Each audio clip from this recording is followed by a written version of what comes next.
Madurodam, miniatur Belanda yang menakjubkan. Madurodam adalah taman miniatur dan objek wisata di distrik Scheveningen, Den Haag, Belanda. Taman ini menjadi rumah bagi berbagai replika model berskala pukul 1,25 dari berbagai bangunan terkenal di Belanda, kota-kota bersejarah, dan berbagai pembangunan besar.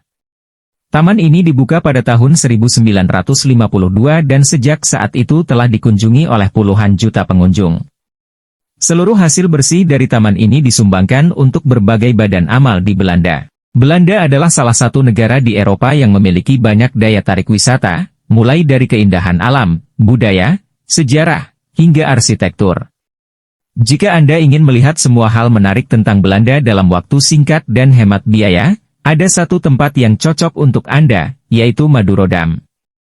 Madurodam diberi nama setelah George Maduro, seorang mahasiswa hukum Belanda dari Curaçao yang berjuang melawan pasukan pendudukan Nazi, pertama sebagai letnan di Angkatan Darat dan kemudian sebagai anggota perlawanan Belanda, dan yang tewas di kamp konsentrasi Dachau pada tahun 1945. Pada tahun 1946, Maduro secara anumerta dianugerahi medali Ksatria kelas 4 dari Ordo Militer William, dekorasi militer tertinggi dan tertua di kerajaan Belanda, atas keberanian yang telah ditunjukkannya dalam pertempuran Belanda melawan pasukan Jerman. Sejarah Madurodam. Ide untuk dijadikan sebagai taman. Ibu B. Boon van der Starp adalah anggota yayasan untuk sanatorium mahasiswa Belanda. Di sanatorium ini mahasiswa yang menderita TBC dapat memperoleh perawatan, dan juga dapat belajar. Dukungan finansial diperlukan untuk membiayai perawatan pemulihan mereka. Ibu Boon van der Starp mendengar tentang Bekonschot, sebuah taman mini di Beaconsfield, Inggris. Taman ini menghasilkan keuntungan besar, yang sebagian besar disumbangkan ke sebuah rumah sakit di London setiap tahun. Setelah pertemuan dengan Ibu Boon van der Starp, orang tua George Maduro menyumbangkan dana yang dibutuhkan untuk proyek Madurodam, sebagai kenangan bagi putra mereka. S.J. Bouma ditunjuk sebagai arsitek Madurodam, dan mengunjungi Bekonschot karena Ibu Boon van der Starp menginginkan taman baru tersebut serupa. Setelah kunjungannya, ia membuat rencana untuk Madurodam dan mengajukan tema, HT Stagemet de Glimlach, kota kecil dengan senyuman. Wali kota dan Dewan Kota. Pada tanggal 2 Juli 1952, Putri Beatrice yang saat itu masih remaja diangkat menjadi wali kota Madurodam, dan diajak berkeliling kota. Ketika Beatrice menjadi ratu, dia melepaskan gelar ini. Setelah pengunduran dirinya, muncul tradisi baru, Dewan Kota akan memilih seorang wali kota dari antara mereka setiap tahun. Semua anggota Dewan Pemuda adalah siswa Den Haag. Setiap tahun sekolah-sekolah di Den Haag dapat mencalonkan siswa untuk ikut serta dalam Dewan Pemuda. Anggota Dewan Pemuda juga merupakan anggota Komite Penyaluran Dana di Madurodam. Komite Penyaluran Dana mengelola lembaga amal. Madurodam memiliki dana sendiri yang menyediakan dukungan finansial bagi lembaga yang menyelenggarakan kegiatan untuk kaum muda. Renovasi Madurodam. Pada tahun 2011, penelitian yang menunjukkan menurunnya minat publik mendorong pengelola taman untuk berinvestasi dalam renovasi skala besar, dengan biaya sebesar 8 juta euro, tepat pada peringatan ulang tahun Taman ke-60 pada tahun 2012. Untuk tujuan ini, taman ditutup untuk umum antara November 2011 dan April 2012. Taman ini kini dibagi menjadi 3 tema. Air, sebagai kawan dan lawan, kota-kota bersejarah, dan Belanda sebagai inspirasi bagi dunia. Setiap tema menawarkan aktivitas yang berbeda, mulai dari pertunjukan cahaya hingga musik campuran. Slot koin kecil memicu jembatan, pabrik, atau kapal tangker minyak yang terbakar.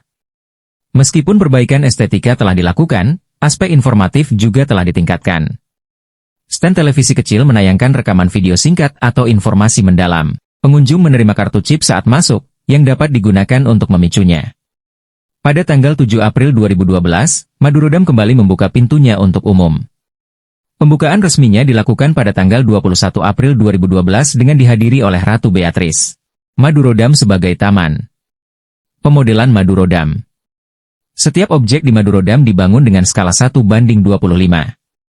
Ketika manajemen memutuskan bahwa miniatur tertentu akan dibuat untuk Madurodam, para pembangun terlebih dahulu meneliti semua aspek bangunan yang sebenarnya. Mereka meneliti bentuk, warna, dan semua properti lain dari objek tersebut, dengan menganalisis banyak gambar. Setelah ini, mereka mulai membuat model. Komputer mengukur semuanya dan mengirimkan semua informasi ke mesin yang membuat model fisik. Model tersebut dibawa ke ruang pengecatan, di mana ia mendapatkan tampilan akhir. Di ruang pengecatan ini, restorasi juga dilakukan.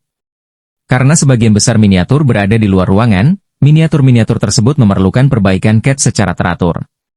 Realisme Madurodam. Madurodam berusaha menunjukkan pandangan realistis Belanda dalam lingkungan yang diperkecil.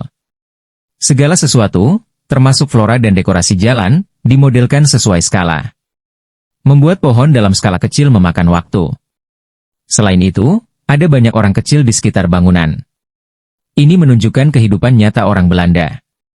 Penduduk ini juga berubah seiring cuaca. Di musim dingin, mereka mengenakan jaket dan pakaian hangat, dan di musim panas mereka mengenakan kaos oblong. Penduduk Madurodam menjadi semakin multikultural, dan mencakup beberapa orang yang tampaknya datang dari negara lain, imigran, yang mencerminkan kehidupan nyata di Belanda. Fantasitron di Madurodam. Fantasitron adalah bilik foto swafoto 3D tempat para pengunjung dapat memiliki model 3D diri mereka sendiri yang dibuat oleh perangkat lunak dari gambar yang diambil di bilik foto tersebut. Perusahaan percetakan pihak ketiga seperti Shapewise mencetak dan mengirimkan model yang diproduksi kepada para pengunjung. Bangunan dan struktur yang ada di Madurodam. Meskipun Madurodam sebagian besar merupakan kota miniatur, sejumlah bangunan bersejarah Belanda juga dapat ditemukan di tengah lanskapnya. Bangunan-bangunan tersebut meliputi 1. Museum Kereta Api Rijks. 2. Binnenhof, tempat pemerintahan berada. 3. Bandara Schiphol Amsterdam, bandara internasional utama Belanda. 4. Pelabuhan Rotterdam, pelabuhan terbesar ketiga di dunia. 5. Menara Dom di Utrecht. 6. Rumah kanal tradisional Belanda. 7. Ladang tulip. 8. Kincir angin. 9. Cakrawala Kota Rotterdam, seperti Jembatan Erasmus, Euromast, Stasiun Kereta Pusat, Rumah Kubus dan Gedung Kantor Pusat Unilever. Pengadilan Belanda. Tidak seperti bagian taman lainnya, Hof van Nederland, Pengadilan Belanda, tidak dibangun sebagai miniatur, melainkan seukuran manusia. Dalam waktu 4 menit, atraksi ini menjelaskan tentang awal mula Belanda pada tahun 1572. Atraksi ini terinspirasi oleh Hof van Nederland di Dordrecht dan dibuka pada tanggal 19 Juli 2015. Menjadi inspirasi Storybookland. Taman ini menjadi inspirasi bagi Storybookland, sebuah atraksi yang dibuka di Disneyland pada tahun 1956 dan di Disneyland Paris pada tahun 1994. Selain itu, kunjungan ke Madurodam yang menginspirasi Fernando de Archila Ayestaran untuk mempromosikan pembangunan proyek Catalunya en Miniatura. Salah satu taman miniatur terbesar di dunia, yang dibuka di Catalonia, Spanyol, pada tahun 1983.